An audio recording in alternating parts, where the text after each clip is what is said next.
You're listening to Titans of the Trades. I'm your host, Ryan Englin, author of Hire Better People Faster and creator of the CoreFit hiring system, a proven process to help growing companies attract and retain only the best. I'm on a mission to revolutionize the perception of the trades and elevate it to new heights. After growing up in a blue-collar family, my passion for making the trades cool again runs deep. If you're a Titan in the industry and want to be on my show, stick around until the end and I'll reveal how you can be my next guest.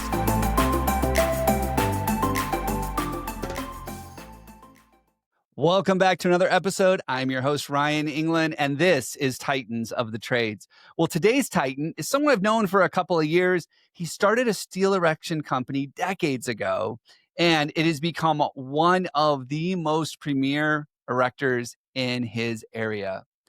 And it's just amazing to see how much he pours into his people and the future of the company. So as we hear from Scott Sappington of Pro Steel Erectors today, please make sure you take some notes. He's got some great tidbits, some great ideas, some great ways for you to build your company so that you can be the employer of choice in your area. All right, let's welcome Scott Sappington to the show. Scott, welcome to the show. Hi, Ryan. Good morning. I'm excited for you to share a little bit about your story, the journey you've been on for, almost 30 years now, right? And maybe inspire, impart some knowledge and wisdom in the next generation, or maybe someone else that's struggling with their own construction business. So tell us a little bit about Scott. Tell us a little bit about Pro Steel Erectors. Fill the audience in. Been in business for 30 years or 29 years in this business. Had the opportunity at a very young age to run a small company, an ornamental iron shop. High school graduate, did some college. The things I like to do are I'm a scuba diver, I sail, I race off-road cars, I've run road course cars and circle track cars, all hobbies. Would have loved to do that professionally, but that opportunity never availed itself. Fair enough. When I was in a smaller ornamental iron company, that business closed, failed, and I swore I'd never get in construction again. And I went to work for a steel erection company. I was given the opportunity to move up very quickly as a foreman leader. And then that company decided to move from Arizona and close their Arizona division. And my boss I heard through the grapevine that maybe he wanted to start a company. And so I set a meeting up with him and we went and had lunch and on a few sheets of yellow paper wrote a business plan. And I think the part that amazes a lot of people is we put in $500 cash a piece and 2 credit cards with a $10,000 credit line. And I owned a welder and a torch and a little bit of equipment. And that's how Pro Steel started. Wow. I continued to work for the other company. They asked me if I'd finish a job in Vegas for them. And so I committed to doing that. And so Dennis was driving around Arizona, trying to drum up business, getting plans to bid. He would send them to me via UPS because digital wasn't around yet. Yeah. And I would estimate them at night and then work during the day. Wow. And we landed our first job was assembling a silo out of plate steel here in Arizona that was being shipped to Argentina. And the fabricator wanted to show the people they were selling it to that it was put together so they couldn't have any issues with fit up. And that was our first project. And that was probably... And since then, you've done thousands of projects, correct? Yes. Since then, we've done thousands of projects. Yeah. And grown the team. How big's the company today? We have 90 employees. Okay. I think one of the things that makes us unique in construction, especially steel erection, but in construction in general, for the size of our company, we do 100% of our work in Arizona and 95% of it in the Valley. And our primary reason for doing that is we don't want our team traveling, being away from their family, children, wives, hobbies. We don't think good things happen when you're on the road a lot. Yeah, I know that's pretty common, especially in the steel erection space, is that you just get used to traveling and living out of hotel rooms and coming back to visit family on a regular basis. So I think it's really cool that you guys have done that. So you've gotten 90 employees. We've known each other for a couple of years. And One of the things that I've always admired about you is you're always at peace with your ability to keep your people, to get new people. Sure, there might be some challenges every once in a while, but talk to me a little bit about what's it like? What's the culture like? What's it like at Pro Steel Erectors? We care about our people a lot. We invest in them by providing some training monthly. We recently started a foreman training side as well. So I'm teaching that myself, and that also is monthly. We bring in guest teachers, or we've brought in one guest teacher that was very successful. Look forward to doing that a little more. We go back to that business plan we wrote so many years ago. One of the things on it was that we would have a great benefit package so that we could attract family type people. And that would allow Pro Steel to find people that were committed and the best. Yeah. So you're training the next generation. I heard you've got a great training program. It sounds like you're passionate about the training as well. One of the things that I believe that's happening in the industry right now, we've heard there's a labor shortage and nobody wants to work anymore. And well, there might be some areas of that exist. I found that a lot of times what's happening is we have people that want the job, but we have employers that only want skilled, seasoned veterans. What are your thoughts on that? Like, how is Pro Steel staying ahead of that, keeping your guys trained? Like, what are you guys up to over there? I would concur with that statement. You can find people that want to work and they don't have any skills, or they haven't done it, or they've done it for a year and they think they're experts. Mm. That's probably some of the problem. And Yep. certainly we all would love to hire journeyman skilled quality people, but the reality is too many of us are not training them. So if you're not training them, you're just relying on their own observation while doing the work to learn. And I don't think that's a good way to pass on the knowledge and abilities that we have Mm. to the next generation. Pro Steel's reputation in Arizona is quite honestly pretty amazing. Tell me I more go about on that. just last week, I was told, I've never seen a company do it so well. And it's really not, I mean, it's the company, yes, but it's really the people and the expectation that we have and we've set that we're going to do it a certain way, what we call the Pro Steel way. About probably 10 years ago now, we put together our core values, and it takes time, but you can, I don't want to say govern, you can train your people to live those values and understand that the decisions we make are based on those values. One of them is integrity, and our sentence that goes with it is always do the right thing even when nobody's watching. It's a good one.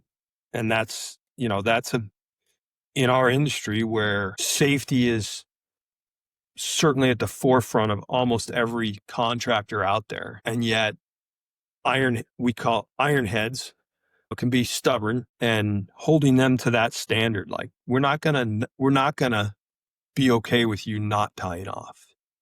If that's who you are, you can't work here. Mm. And we're not okay with cutting corners. It's not okay.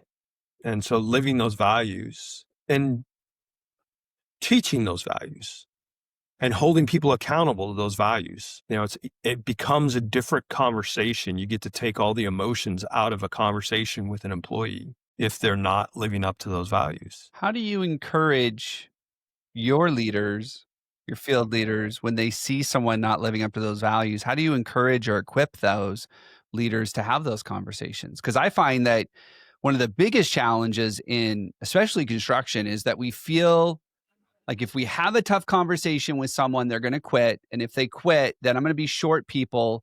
So the easier route is just to not have the tough conversation. But it sounds like you're holding your people accountable to that, which means you are having those tough conversations.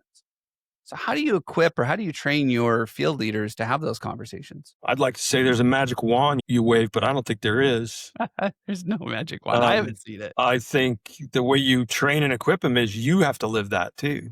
Mm. You have to be willing to have that tough conversation with that leader, because that sets the standard for them. They understand that you're not okay with one of our core values is respect. So, certainly that doesn't mean that you never yell at somebody. Sometimes people need to have that firmness but it shouldn't be your go-to, Mm-hmm. right? It starts a different way. And I would tell you one of the reasons that we're as successful as we've been is because of our leadership. I mean, I would tell you, I think I have the best general foremans in the state that work here. And so it's really, we involved them when we wrote the core values. Mm-hmm. We involved them making policies within the company. We'll send out emails or have conversations to, hey, we're thinking this is what we want, the direction we want to go. What do you guys think? I think when you're small, you tend to govern everything. You make all the rules, you set all the standards, you do everything. And as you grow, you have to involve your team in making those policies and decisions. I think the hardest thing for a leader to do is let go, especially an entrepreneur. You know, you started this baby, you feel like it's all yours Yeah. and nobody can do it better. And you might be right, but there's more than one way to do something. And being willing to give your leaders the ability to participate in the how is the company going to run, what direction is it going to go, and make them feel like they're not just feel like, make them that they know they're a part of it. Mm. Without them, who are we?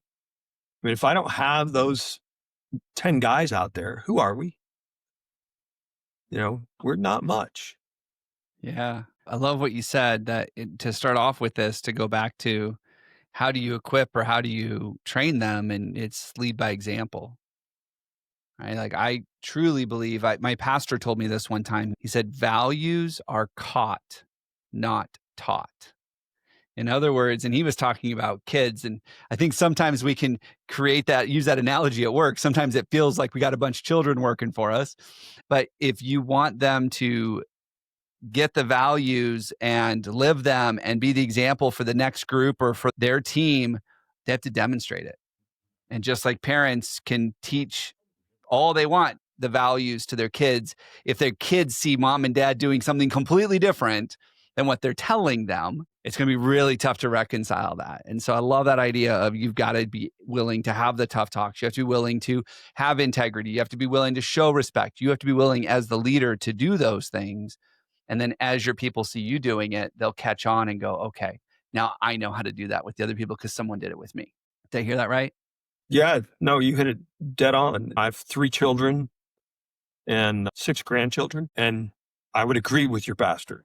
Values are not, you can't teach them, you demonstrate them. Your kids will do what you do, or as the old adage goes, they'll do what you do, not what you say. Yeah. So, Yep. hey, don't smoke, but you smoke, odds are they probably are going to smoke.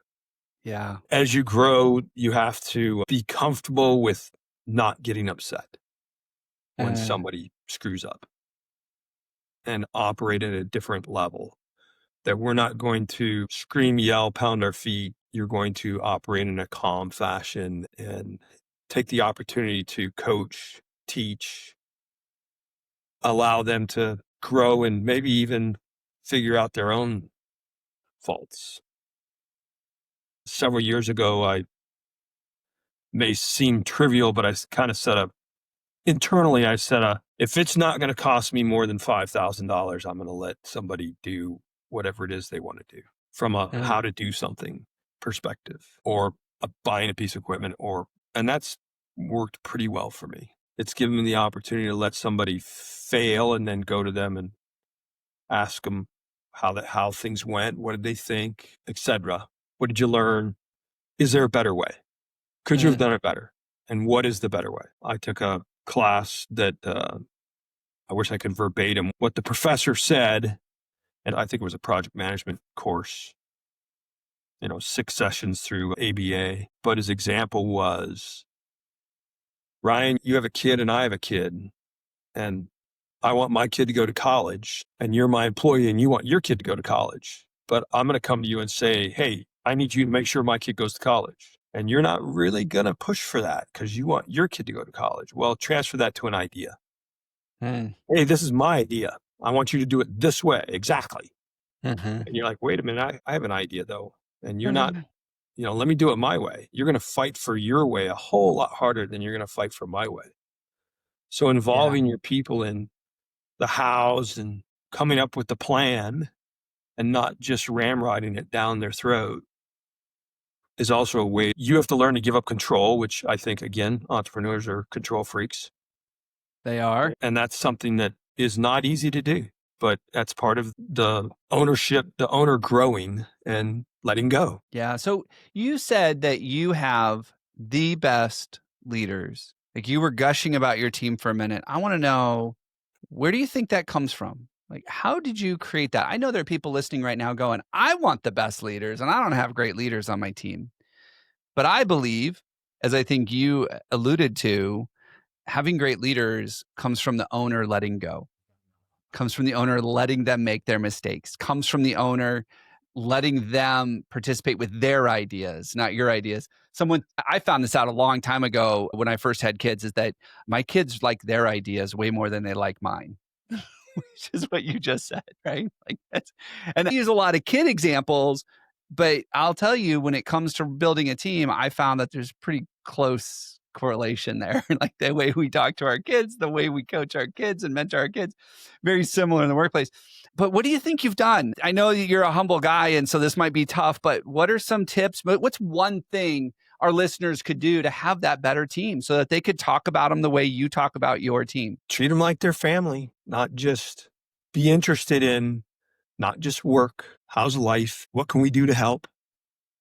I don't go to dinner with my foreman. I don't go to lunch with them often. I have a pretty separated work-life balance in that perspective. Mm-hmm. And yet I could tell you all the things that are going on in my foreman's lives outside of work. Being willing to sit with them in the struggles of life and just listen. I think we're humans in general are not good listeners. We are already thinking of something we want to interject before the person is even finished telling their story. And so learning to be a good listener is probably a key part of it, of developing that team. And then having the right people, certainly. If you're hiring people that don't meet your core values, and even if you haven't written them down, they're there. You just haven't formally written them down. However you're living your life, those are core values, and you have to recognize that. I would recommend to any leader that first and foremost, sit down and write down what's important to you. Why do you do what you do? And if it's just money, you're probably not going to be very good at it. Mm-hmm. Or it's not going to be very satisfying. One of the two. Maybe you're really good at it and you make tons of money, but you're not really ever happy. Mm-hmm. And what a shame. I mean, figure out why you want to do what you're going to do. And yes, we all need to make money because we're all in business. And if we don't make money, then we don't exist. Yeah. So that's a given. But far too often, is that the only reason? And there's got to be another reason. And I ours love is the idea of giving people purpose, like something bigger than just the money. That's exactly what you're talking about, right? Yep. It's got to be bigger than the money. Our bigger than the money is we want to make a positive difference in our employees' lives and our community. And they know it. We do things, a couple unique things. We will support our employees' children in any extracurricular activities they would want to participate in. So we've sponsored the fees for playing Pop Warner football, for dance, for gymnastics, for baseball, softball, volleyball, cheer, because we want to care about we don't want our employees' families to miss out on something that they want to go do. I love that. Any education that an employee would want to go get will cover half the cost of that as long as you get a C or better.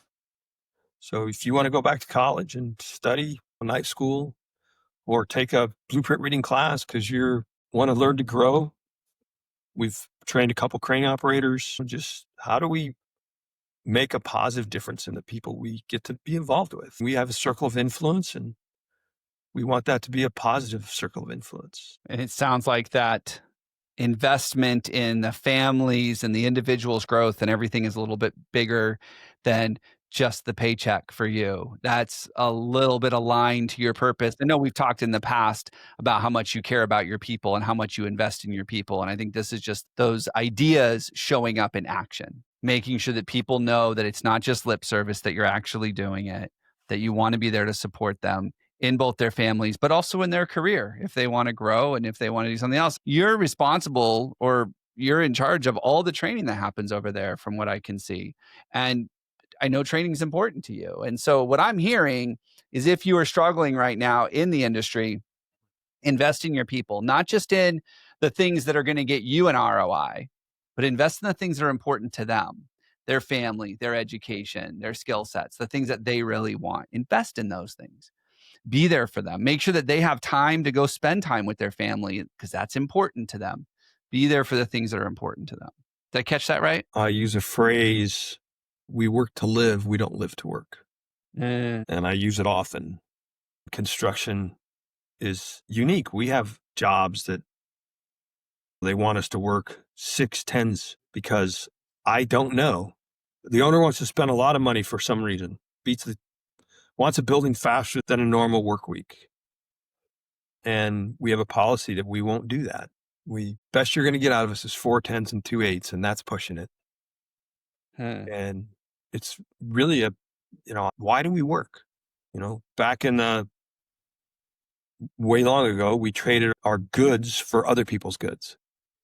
If I was a farmer and raising crops, I would trade for cows so that I could have meat. And today we trade our time for money so that we can pay for those things that in order to survive and live and hopefully flourish. And just recognize that those are what your guys are trading their time in order to get paid so that they can go enjoy life.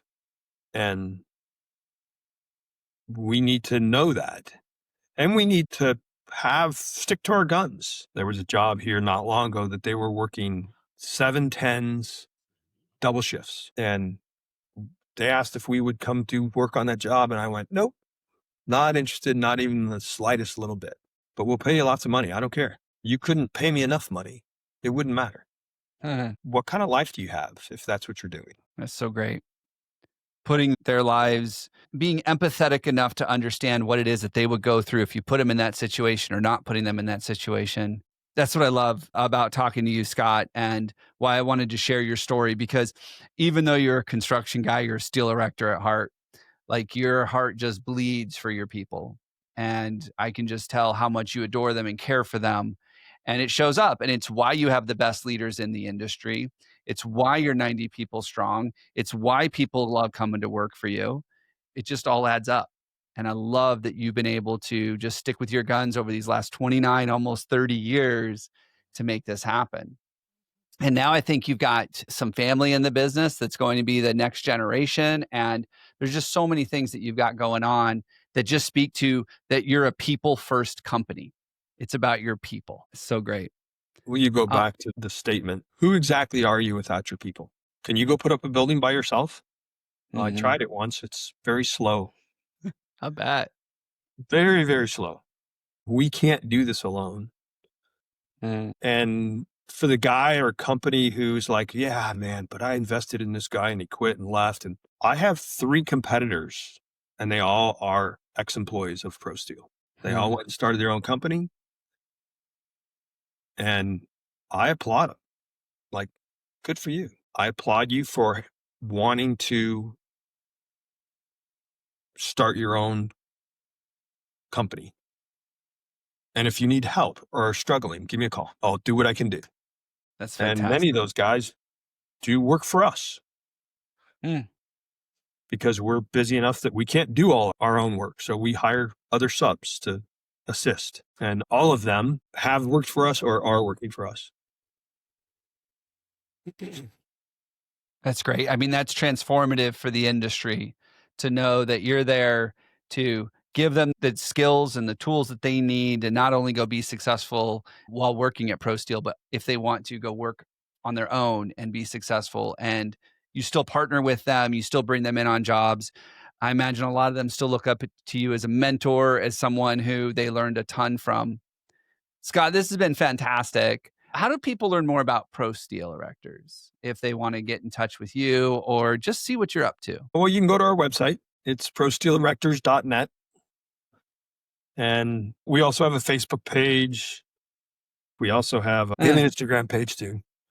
We regularly post pictures and stories and celebrations of what's going on around Pro Steel. Thank you so much for everything that you're doing for your community, for the industry, for your family, and for the families of those that are part of your team.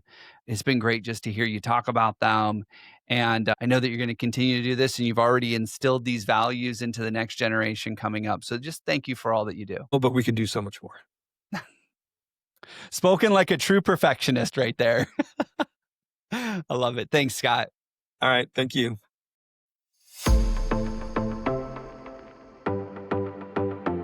Ryan Englin here. Thank you so much for listening to Titans of the Trades. If you're a titan in the construction, manufacturing, or skilled trades industry and would like to be a guest on my show, please visit podcast.corematters.com. If you found value in this interview, would you share this episode on social media? Just do a quick screenshot on your phone and share it with a friend or post it on social. And if you know someone that would be a great guest, tag them on social media to let them know about the show and include the hashtag Titans of the Trades. I love seeing your posts and guest suggestions. We are regularly putting out new episodes and content. To make sure you don't miss any episodes, click the subscribe button. Your thumbs up, ratings, and reviews go a long way to help promote the show and get me one step closer to solving the labor crisis facing the industry. Want to know more about how we're doing that? Go to our website or follow me on LinkedIn. Thanks for listening.